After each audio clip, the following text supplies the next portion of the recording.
Everyone, welcome to my YouTube channel commerce with Kundan. तो आज हम पढ़ने वाले हैं बिजनेस का फर्स्ट चैप्टर, प्रबंध की प्रकृति एवं महत्व, जिसको हम इंग्लिश में बोलेंगे nature and significance of management. तो लेट्स स्टार्ट इट। यहाँ पे ये थ्योरी दी गई है जिसको हमें ऐसे रीड कर लेना है, आप रीड करना चाहे तो। जहाँ से मेन टॉपिक स्टार्ट होता है मैं वहाँ से स्टार्ट करूँगी। जैसे ये हाईलाइट किया हुआ है उसको पढ़ लेते हैं।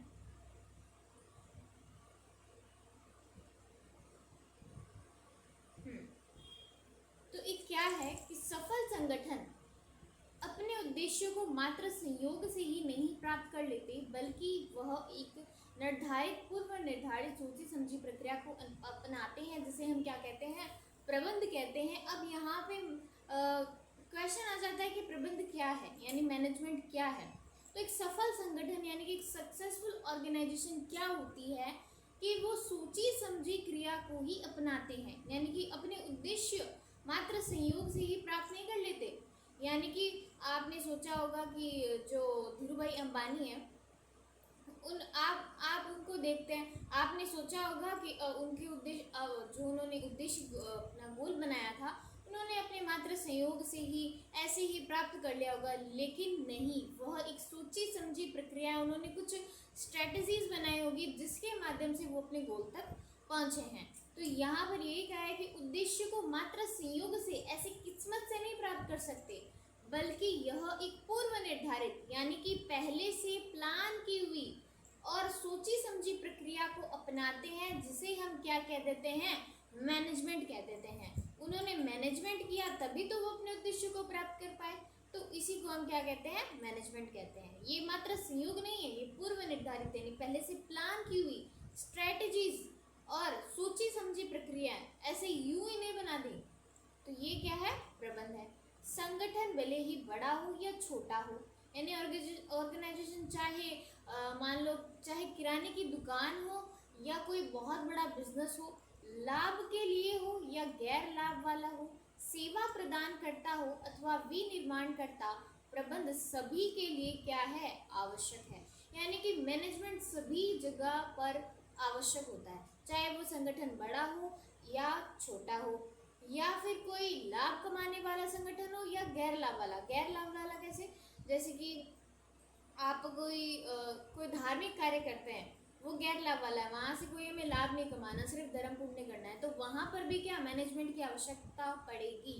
तो गैर लाभ वाला हो या सेवा प्रदान करता हो या कोई भी सेवा प्रदान करने वाला कार्य है, तो वो विनिर्माण करता, प्रबंध सभी के लिए क्या है, आवश्यक है। प्रबंध इसलिए आवश्यक है कि व्यक्तिगत सामूहिक उद्देश्यों की पूर्ति में अपना श्रेष्ठतम योगदान दे सके।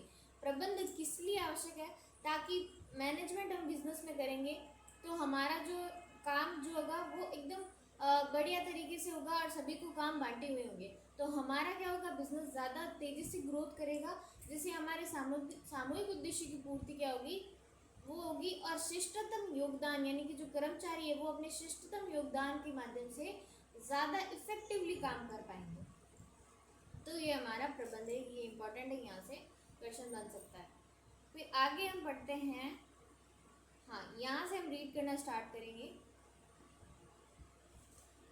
कई लेखकों ने प्रबंध की परिभाषा दी है। प्रबंध शब्द एक बहुप्रचलित शब्द है, यानी कि बहुत पॉपुलर है, जिसे सभी प्रकार की क्रियाओं के लिए व्यापक रूप से प्रयुक्त किया गया है।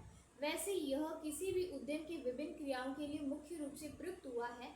उपयुक्त उदाहरण एवं वस्तु स्थिति के अध्ययन से यह स्पष्ट हो गया है कि प्रबंध वह क्रिया है जो हर उस संगठन में आवश्यक है जिसमें लोग समूह के रूप में कार्य कर रहे हैं। यानी कि जहाँ पर समूह बने हुए वहाँ पर प्रबंध अवश्य होगा। तो जो लोग समूह में कार्य कर रहे हैं उसमें आवश्यक है कि वहाँ पर प्रबंध हो।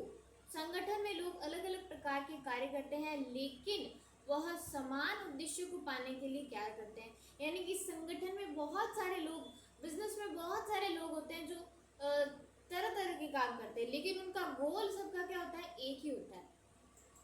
प्रबंध लोगों के प्रयत्नों एवं समान उद्देश्यों को प्राप्त करने की दिशा प्रदान करता है। यानी कि प्रबंध क्या करता है कि सभी लोग एक उद्देश्य के पीछे ही काम करें और वो उद्देश्य को प्राप्त करें, इसलिए क्या है, प्रबंध को अपनाते हैं। इस प्रकार से प्रबंध यह देखता है कि कार्य पूरे हो, क्या करता है प्रबंध, ये देखता है कि कार्य पूरे हो एवं लक्ष्य प्राप्त किए जाए, अर्थात प्रभावपूर्णता को हम आगे पढ़ेंगे क्या है।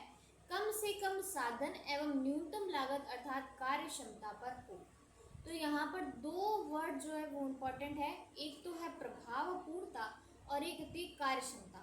प्रभावपूर्णता और कार्य क्षमता के आगे डेफिनेशन दी गई है, वहाँ पर हम डिटेल्स को पढ़ेंगे। अतः प्रबंध को परिभाषित किया जा सकता है कि यह उद्देश्य को प्रभावी ढंग से एवं दक्षता से प्राप्त करने के उद्देश्य से कार्य को पूरा करने की प्रक्रिया है। प्रबंध क्या है? प्रबंध प्रभावी ढंग से यानी कि इफेक्टिवली एवं दक्षता से यानी कि एफिशिएंटली उद्देश्य के कार्यों को पूरा करने की प्रक्रिया है। हमें इस परिभाषा के विश्लेषण की आवश्यकता है। कुछ शब्द ऐसे हैं जिनका विस्तार से वर्णन करना आवश्यक है। यह शब्द है प्रक्रिया और प्रभावी ढंग से एवं पूर्ण क्षमता से। तो जो भी मैंने यहाँ पे हाईलाइट किया है, प्लीज़ आप भी अपनी बुक में हाईलाइट कर लें ताकि आप बुक का रिवीजन जब वापस करें तो ये हाईलाइटेड पॉइंट्स को पढ़ के आप अपना बेस्ट रिवीजन कर सकें। और जो मैंने ये हाईलाइट किया है वो सारे इंपॉर्टेंट लाइन्स हैं और सारे इंपॉर्टेंट पॉइंट्स हैं। परिभाषा में प्रयुक्त प्रक्रिया से अभिप्राय है प्राथमिक कार्य क्रियाएं जिन्हें प्रबंध कार्यों को पूरा करने के लिए करता है। ये कार्य प्रबंध के 5 कार्य होते हैं: नियोजन, संगठन, नियुक्तिकरण, निर्देशन एवं नियंत्रण। यानी कि प्लानिंग, फिर आएगा ऑर्गेनाइजेशन, फिर आएगा स्टाफिंग, फिर आएगा हमारा डायरेक्टिंग और फिर आएगा कंट्रोलिंग एंड वापस चालू हो जाएगी प्लानिंग। तो ये हमारे 5 फंक्शन होते हैं प्रबंध के, जिन पर चर्चा इस अध्याय में हम पुस्तक में आगे की जाएगी। इनके पूरे चैप्टर्स हैं, है ना, तो इनको हम डिटेल में इनके चैप्टर्स में भी पढ़ लेंगे। फिर आता है प्रभावी प्रबंध एवं कार्य को प्रभावी ढंग से करने का वास्तव में अभिप्राय दिए गए कार्य को संपन्न करना है। यानी कि यहाँ पर 2 वर्ड्स मेन इंपॉर्टेंट आते हैं। एक तो आता है प्रभावी जिसको हम कहते हैं इफेक्टिवली, और एक आता है कुशलता जिसको हम कहते हैं एफिशिएंटली। तो इफेक्टिवली का मतलब क्या होगा?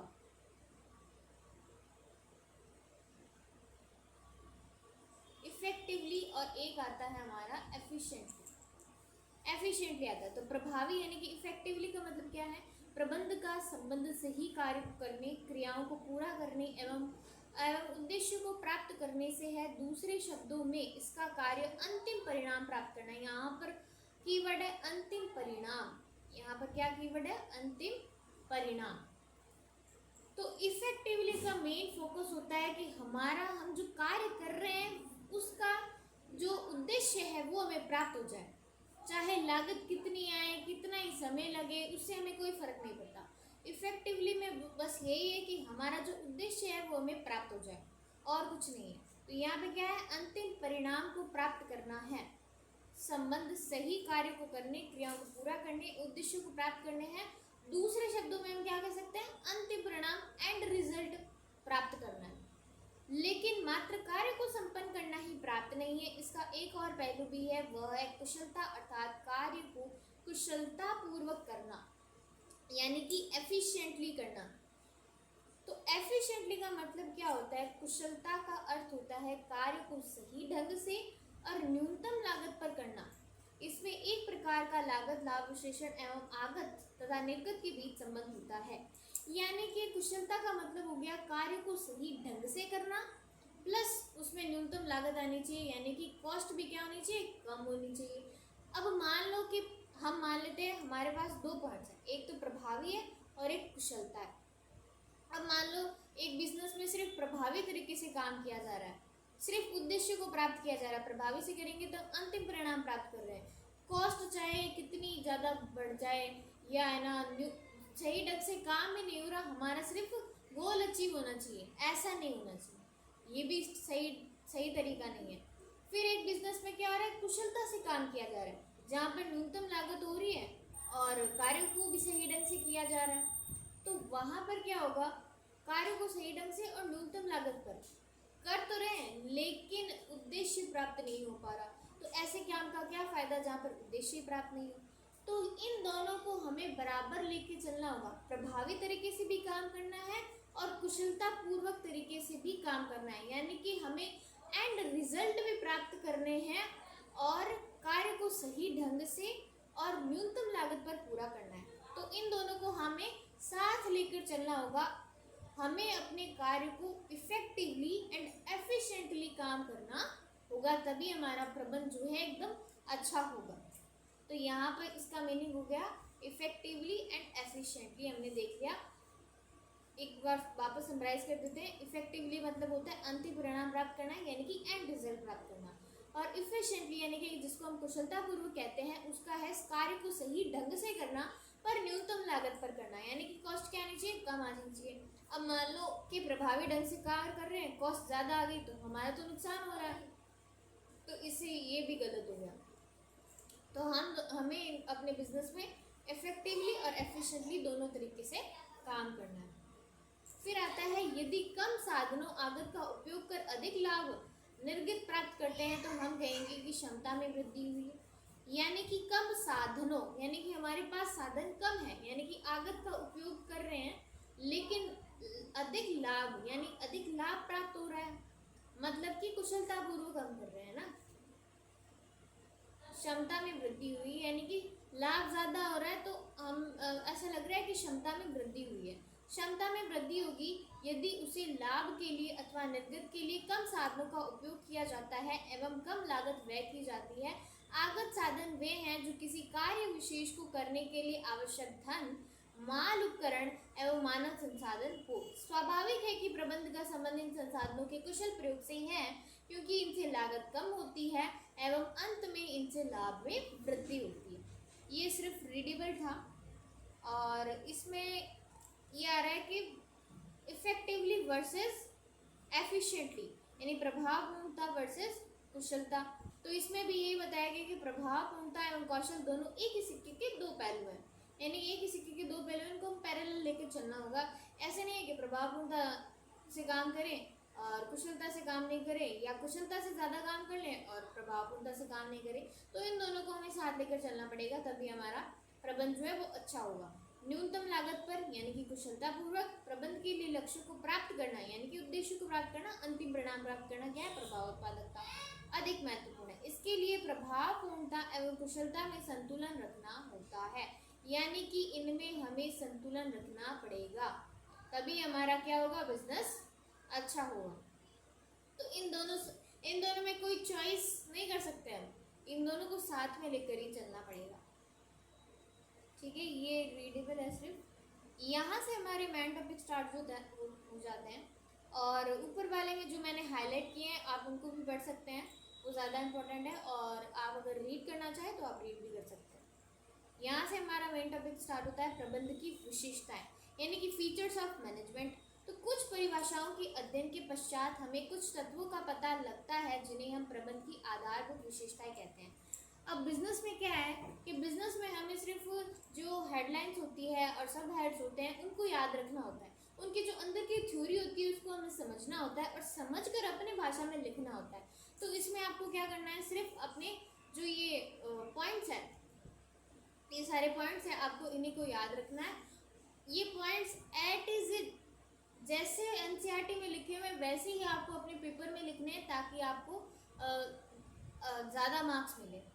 ठीक है, तो हम स्टार्ट करते हैं। प्रबंध की पहली विशेषता है प्रबंध एक उद्देश्यपूर्ण प्रक्रिया है, यानी कि हमारे पास उद्देश्य होगा तभी तो हम प्रबंध करेंगे। अब मान लो उद्देश्य ही नहीं है तो किसके लिए प्रबंध कर रहे हैं, प्रबंध उद्देश्य होगा तभी तो हम मैनेजमेंट करेंगे। तो प्रबंध क्या है, उद्देश्यपूर्ण प्रक्रिया। तो किसी भी संगठन के कुछ मूलाधार उद्देश्य होते हैं, यानी गोल्स होते हैं, जिनके कारण उसका अस्तित्व होता है। यह उद्देश्य सरल और स्पष्ट होने चाहिए। प्रत्येक संगठन के उद्देश्य भिन्न भिन्न होते हैं, यानी कि सारे संगठन का उद्देश्य ये नहीं हो सकता कि सिर्फ लाभ कमाना ही है।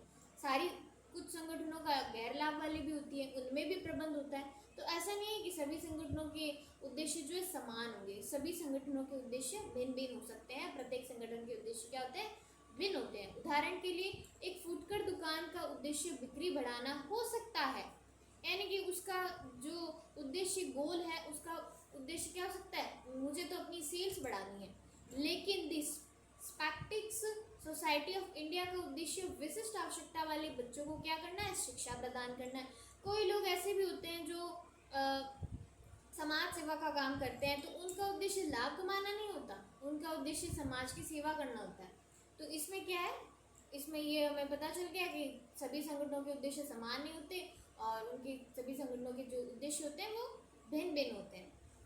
फिर आता है प्रबंध संगठन के विभिन्न लोगों के प्रयत्नों को इन्हीं उद्देश्य की प्राप्ति हेतु एक सूत्र में बांधता है। मैनेजमेंट क्या करता है कि जो समूह में लोग काम कर रहे हैं वो उनको क्या करता है, एक उद्देश्य की प्राप्ति के लिए एक सूत्र में बांधता है कि हमें एक उद्देश्य प्राप्त करना है, और प्रबंध क्या करेगा, उन सबको इस उद्देश्य के प्रति क्या करेगा, प्रेरित करेगा काम करने के लिए। फिर आता है प्रबंध, दूसरा हमारा पॉइंट आता है प्रबंध सर्वव्यापी है। सर्वव्यापी मतलब सभी जगह है, प्रबंध मैनेजमेंट सभी जगह होता है, चाहे आर्थिक हो, यानी कि आर्थिक मतलब इकोनॉमी में भी प्रबंध चाहिए, सामाजिक हो, समाज में भी प्रबंध होता है, फिर राजनीतिक हो, प्रबंध की क्रियाएं सभी में समान है। एग्जाम्पल दिया गया है, अगर ये एग्जाम्पल आप अपने एग्जाम में लिखते हैं तो एग्जामिनर पर बहुत अच्छा इंप्रेशन पड़ता है, इससे आपके मार्क्स भी बढ़ते हैं। तो बिजनेस में एग्जाम्पल देकर क्वेश्चन अपना लिखना बहुत ही अच्छा इंप्रेशन पड़ता है, और जो प्रेजेंटेशन होती है आंसर की वो बहुत अच्छी हो जाती है। तो आप ये एग्जाम्पल अपनी लिख सकते हैं एग्जाम में कि एक पेट्रोल पंप के प्रबंध की उतनी ही आवश्यकता है जितनी कि एक अस्पताल अथवा एक विद्यालय की है। यानी कि पेट्रोल पंप पर जितना मैनेजमेंट होता है उतनी ही एक हॉस्पिटल में मैनेजमेंट की ज़रूरत होती है, और उतनी ही एक विद्यालय में मैनेजमेंट की ज़रूरत होती थी। विद्यालय में मैनेजमेंट कैसे होता है, जैसे कि इस पीरियड में ये टीचर्स आएंगे, इतने इतने पीरियड लगेंगे, और ये सारे पीरियड जो है वो इतने इतने घंटे के होंगे, सभी टीचर्स इनमें जाएंगे, और जो इंटरवल होगा इस टाइम पर होगा, इसमें भी मैनेजमेंट करना होता है। तो विद्यालय में भी मैनेजमेंट उतना ही आवश्यक है जितना कि पेट्रोल पंप पर है। तो सारी जगह मैनेजमेंट होता है। भारत में प्रबंधकों का जो कार्य है वह यूएस, जर्मनी अथवा जापान में भी होगा। वह इन्हें कैसे करते हैं, यह भिन्न हो सकता है। ये भिन्नता भी उनकी संस्कृति, रीति रिवाज एवं इतिहास की भिन्नता के कारण हो सकती है। ठीक है, फिर हमारा थर्ड पॉइंट आ जाता है प्रबंध बहुआयामी है, मल्टी डायमेंशनल है। प्रबंध बहुआयामी है, मल्टी डायमेंशनल है। तो प्रबंध एक जटिल क्रिया है जिसके 3 प्रमुख परिणाम है। यहाँ पर जो है आपका फिलअप बन सकता है। जब मैंने प्रीवियस ईयर क्वेश्चन पढ़े थे तो मुझे यहाँ पे मैं यहाँ पे अटक गई थी कि यहाँ पे क्या होगा। तो यहाँ पे डैश था और ऐसे लिखा हुआ था प्रबंध एक जटिल क्रिया है जिसके डैश परिणाम है। तो मैंने सोचा यहाँ पे क्या आएगा, तो यहाँ पर ये 3 प्रमुख परिणाम होंगे। यहाँ पर फिलअप बनता है। ये 3 प्रमुख परिणाम होते हैं जो कि इस प्रकार है। 3 प्रमुख परिणाम कौन कौन से हैं? पहला कार्य का प्रबंध, दूसरा लोगों का प्रबंध, और तीसरा परिचालन का प्रबंध, यानी कि work, management of work, management of people and management of operation. ये 3 प्रमुख परिणाम है और ये आपका मेन पॉइंट बन जाता है। कार्य का प्रबंध यानी कि लोगों का प्रबंध कैसे करना है, कार्य का प्रबंध कैसे करें। तो सभी संगठन किसी न किसी कार्य को करने के लिए होते हैं। कारखाने में किसी उत्पादक का विनिर्माण होता है, एक वस्त्र भंडार में ग्राहक की किसी आवश्यकता की पूर्ति की जाती है, जबकि अस्पताल में एक मरीज का इलाज किया जाता है। यानी कि सभी जगह कुछ काम होगा, ठीक है, उस काम को हमें मैनेज करना है। तो प्रबंध इन कार्यों को प्राप्त उद्देश्यों में परिवर्तित कर देता है। प्रबंध क्या करता है, इनको प्राप्त उद्देश्यों यानी कि इनको प्राप्त करने योग्य उद्देश्य में परिवर्तित कर देता है, और इन उद्देश्यों को प्राप्त करने के मार्ग को क्या करता है, निर्धारित करता है। यानी कि प्रबंध क्या करता है, एक गाइड के रूप में कार्य करता है कि हमारा ये कार्य है और इस उद्देश्य को हमें प्राप्त करना है, तो इसके लिए हमें कौन सी दिशा में जाना होगा।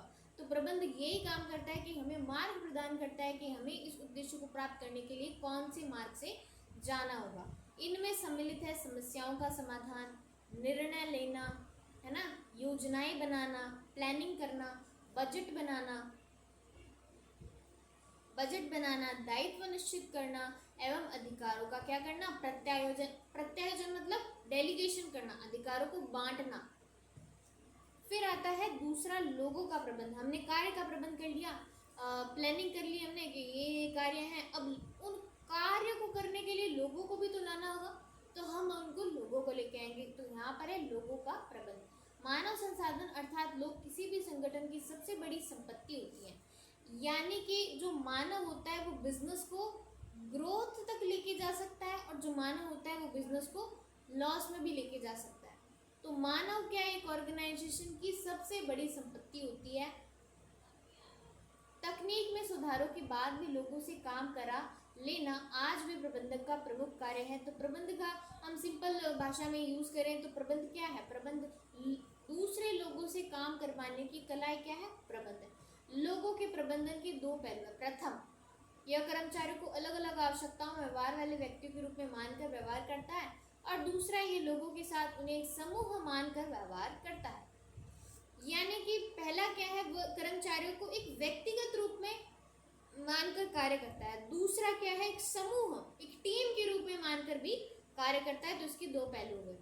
प्रबंध लोगों की ताकत को प्रभावी बनाकर उनकी कमजोरी को अप्रासंगिक बनाकर उनसे संगठन के उद्देश्यों की प्राप्ति के लिए काम करता है। फिर थर्ड आ जाता है हमारा परिचालन का प्रबंध, यानी कि ऑपरेशन ऑफ मैनेजमेंट या मैनेजमेंट ऑफ ऑपरेशन। संगठन कोई भी क्यों ना हो, इसका अस्तित्व किसी न किसी मूल उत्पाद अथवा सेवा को प्रदान करने पर टिका होता है। यानी कि इसका अस्तित्व क्या है? किसी न किसी मूल उत्पाद, यानी कि जो मेन प्रोडक्ट होता है या सेवा को प्रदान या सर्विस कोई हम दे रहे हैं तो उसको प्रदान करने पर टिका होता है। इसके लिए एक ऐसी उत्पादन प्रक्रिया की आवश्यकता होती है जो आगत माल को उपभोग के लिए आवश्यक निर्गत में बदलने के लिए आगत माल एवं तकनीक के प्रवाह को व्यवस्थित करती है। यानी कि यहाँ पर बहुत से बच्चे कंफ्यूज होते हैं कि परिचालन का प्रबंध के मतलब से क्या है, मतलब इसका मीनिंग क्या होता है मोटा मोटी। तो इसका मतलब यही है कि जो हम आगत, यानी कि आगत क्या होगी? जो हम रॉ मटेरियल्स लाए हैं, है ना, रॉ मटेरियल्स लाए हैं, जैसे कि मान लो कपड़ा बनाना है हमें, तो कपड़े के लिए धागा, मशीन और कुछ सामान और लगे, तो ये रॉ मटेरियल्स हो गए। उसको हमें निर्गत में बदलना है, यानी कि वस्त्र बनाना है, तो उसको बदलने के लिए आगत माल को निर्गत में बदलने के लिए जो हमें व्यवस्था करनी पड़ती है, उनके बीच की जो व्यवस्था करनी पड़ती है, उसी को हम क्या कहते हैं? परिचालन का प्रबंध। तो इस लाइन को हम एक बार वापस रीड कर लेंगे ताकि और क्लियर हो जाए। इसके लिए एक ऐसी उत्पादन प्रक्रिया, यानी कि प्रोडक्शन प्रक्रिया की आवश्यकता होती है जो आगत माल, यानी कि कपड़ा और धागा हमारे, मतलब रुई और धागा और कुछ मशीनें हो गई आगत माल मान लो, और उनके उपभोग के लिए आवश्यक निर्गत माने हमने कपड़ा बनाया, हमारा इनपुट क्या था? रॉ मटेरियल, उसमें हमने आउटपुट क्या निकाला? कपड़ा बनाया। बदलने के लिए आगत माल एवं तकनीक के प्रवाह को व्यवस्थित, आगत माल यानी कि हमारे जो आउटपुट आ रहा है उसको व्यवस्थित करना पड़ेगा, है ना, और तकनीक के प्रवाह यानी कि हम टेक्निक जो यूज कर रहे हैं उसको बनाने के लिए उसकी व्यवस्था करना ही क्या है? परिचालन का प्रबंध है। यह कार्य के प्रबंध एवं लोगों के प्रबंध दोनों से जुड़ी होती है। यानी कि हम इसमें काम भी कर रहे हैं लोग, तो ये कार्य के प्रबंध और लोगों के प्रबंध, यानी कि लोग भी इसमें काम कर रहे हैं, तो इन दोनों के प्रबंध के रूप में कार्य करती है कौन? परिचालन का प्रबंध। फिर आता है हमारा फोर्थ पॉइंट, प्रबंध एक निरंतर चलने वाली प्रक्रिया, यानी कि प्रबंध कभी रुकता नहीं है, प्रबंध लगातार चलता रहता है। कैसे? हमने अभी पीछे पढ़ा कि प्रबंध के 5 फंक्शन होते हैं: प्लानिंग, ऑर्गेनाइजेशन, स्टाफिंग, डायरेक्टिंग और कंट्रोलिंग। तो ये 5 फंक्शन हो गए: प्लानिंग, ऑर्गेनाइजेशन, स्टाफिंग और डायरेक्टिंग, कंट्रोलिंग, और ये हो गया हमारा वापस प्लानिंग शुरू। तो ये लगातार चल रहा है, रुक रहा नहीं है। यानी हम कंट्रोल करेंगे, फिर वापस प्लानिंग करेंगे तो वापस से ये जो सर्कल है वापस गोल घूमने लग जाता है, यानी कि कभी रुकता नहीं है। इन सब में क्या होता है? प्रबंध होता है। तो ये हमारा क्या है? निरंतर चलने वाली प्रक्रिया। प्रबंध एक निरंतर चलने वाली प्रक्रिया। प्रबंध प्रक्रिया निरंतर एकजुट लेकिन पृथक पृथक कार्य, जैसे कि नियोजन, संगठन, निर्देशन, नियुक्तिकरण एवं नियंत्रण की क्या है? एक श्रृंखला है, एक चेन है जो उन सब में चलती रहती है। तो प्रबंध क्या है? निरंतर चलने वाली प्रक्रिया। इन कार्यों को सभी प्रबंधक सदा साथ साथ ही निष्पादित करते हैं। जो हमने 5 कार्य किए हैं वो ऐसा नहीं है कि पहले प्लानिंग करेंगे, फिर संगठन बनाएंगे, फिर जो नियुक्तिकरण करेंगे, फिर हम डायरेक्टिंग करेंगे, फिर कंट्रोलिंग करेंगे। इन सबको हमें साथ लेकर चलना पड़ेगा, इन सबको हमें साथ लेकर चलना होगा। ऐसा नहीं है कि एक के बाद एक कार्य करेंगे, ऐसा नहीं। तुमने ध्यान दिया होगा कि नामचे डिज़ाइनर कैंडल, यानी कि यहाँ पे फर्स्ट पेज है, उसमें ये जो एग्जाम्पल दिया हुआ है उसकी कहानी बता रहा है कि नामचे डिज़ाइनर कैंडल में स्मिता एक दिन में कई अलग अलग कार्य करती है। किसी दिन तो वह भविष्य में प्रदर्शनी की योजना बनाने पर अधिक समय लगाती है, तो दूसरे दिन वह कर्मचारियों की समस्याओं को सुलझाने में लगी होती है। प्रबंधक के कार्यों में कार्यों को श्रृंखला समन्वित है जो निरंतर सक्रिय रहती है। ठीक है। 5th पॉइंट आता है प्रबंध एक सामूहिक क्रिया है, यानी कि जहाँ पर एक अकेला व्यक्ति होगा वहाँ पर प्रबंध की क्या ही आवश्यकता है। जहाँ पर समूह होगा, टीम होगी, वहाँ पर प्रबंध की आवश्यकता है। सिंपल सा पॉइंट है। तो संगठन भिन्न भिन्न आवश्यकता वाले अलग अलग प्रकार के लोगों का समूह होती है। समूह का प्रत्येक व्यक्ति संगठन में किसी न किसी अलग उद्देश्य को लेकर सम्मिलित होता है, लेकिन संगठन के सदस्य के रूप में वह संगठन के समान उद्देश्यों की पूर्ति के लिए कार्य करता है। ठीक है। तो यहाँ पर क्या है कि संगठन क्या करता है, समूह के उद्देश्य को प्राप्त करने के लिए सामूहिक क्रिया में ही क्या किया जाता है, प्रबंध किया जाता है। ये इसकी बात है। इसके लिए टीम के रूप में कार्य करना, यानी कि टीम होनी चाहिए, टीम के रूप में कार्य करना ही तो प्रबंध का उद्देश्य है। एवं व्यक्तिगत प्रयत्नों में समान दिशा में समन्वय की आवश्यकता होती है। इसके साथ ही आवश्यकताओं एवं अवसरों में परिवर्तन के अनुसार प्रबंध सदस्यों को बढ़ने एवं उनके विकास को संभव बनाता है। प्रबंध एक गतिशील कार्य है। गतिशील मतलब चेंजेबल, यानी कि प्रबंध को हम चेंज कर सकते हैं। प्रबंध को हम क्या कर सकते हैं, चेंज कर सकते हैं। तो प्रबंध एक गतिशील कार्य है, इसे बदलते पर्यावरण में अपने रूप डालना होगा। यानी कि हमारा जो बिजनेस एनवायरनमेंट है वो बदलता रहता है ना, तो उसके अनुरूप भी हमें अपने प्रबंध को बदलने की अनुमति होती है। तो प्रबंध एक क्या है, गतिशील कार्य है, यानी कि उसको हम बदल सकते हैं। संगठन बाह्य पर्यावरण के संपर्क में आता है, जिसमें विभिन्न सामाजिक एवं राजनीतिक तत्व सम्मिलित होते हैं। सामान्यतः के लिए संगठन को अपने आप को एवं अपने उद्देश्य को पर्यावरण के अनुरूप बदलना होता है। यानी कि हम पर्यावरण के अनुरूप अपने उद्देश्य को नहीं बदलेंगे तो हम जो पर्यावरण बदल रहा है, यानी कि परिवर्तन हो रहा है, उसके हिसाब से हम परिवर्तित नहीं होंगे तो हमारा बिजनेस जो है ग्रोथ नहीं करेगा कभी भी। तो हमें पर्यावरण के अनुकूल बदलना आवश्यक हो जाता है और हमारे उसके हिसाब से हमें अपने मैनेजमेंट को भी बदलना पड़ता है। शायद आप जानते हैं कि फास्ट फूड क्षेत्र के विशालकाय संगठन मैकडॉनल्ड्स ने भारतीय बाजार में टिके रहने के लिए अपनी खान पान सूची में भारी परिवर्तन किए। उन्होंने देखा कि भारत में खान पान कुछ अलग है, तो उन्होंने अपने मैनेजमेंट में भी बदलाव किया और समय के साथ परिवर्तन करते हुए अपने बिजनेस को आगे बढ़ाया। और वो आप देख सकते हैं कि वो किस पोजीशन पर है मैकडॉनल्ड्स, जो कि एक फेमस है। फिर हमारा पॉइंट आता है, अगला पॉइंट, प्रबंध एक अमूर्त शक्ति है, यानी कि प्रबंध को हम देख नहीं सकते। ये तो सिंपल है, प्रबंध को हम देखेंगे कैसे।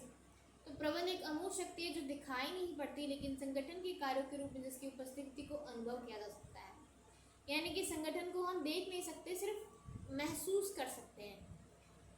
कैसे करेंगे, जैसे कि हम कोई शादी में गए तो वहाँ पे हमने देखा कि मैनेजमेंट बहुत ही अच्छे तरीके से किया हुआ है। हम ऐसे ही देखेंगे कि खाना जो है सही जगह पर है और वहाँ पर मेहमानों के लिए भी अच्छी व्यवस्था की गई है और मतलब सब बहुत बढ़िया है, तो हम देखेंगे बहुत ही अच्छा मैनेजमेंट किया हुआ।